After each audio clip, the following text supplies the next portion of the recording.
Θέλει κάτι να πει ο Άκης και θα του το επιτρέψω γιατί ο Άκης όταν μιλάει μόνο ξέρει τι λέει.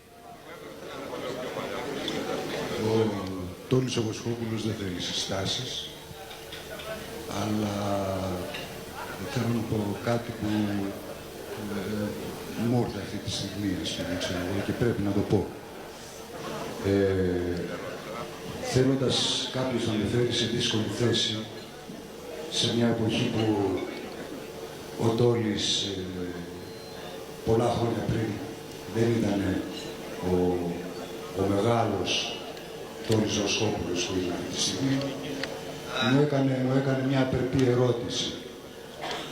Μου λέει, ο Τόλης Βοσκόπουλος είναι τραγουδιστής, ξέροντας ότι εγώ είμαι καζατσινικός φανατικός τότε.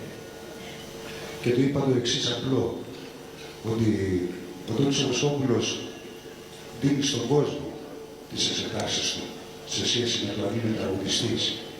Αυτό που εγώ είμαι σίγουρος ότι είναι ο Τόλης Βοσκόπουλος, τους λέω ο Τόλης Βοσκόπουλος και μανταλάκια να πούλαγε στην Ομόνια, θα τα πούλαγε με καλλιτεχνικό τρόπο.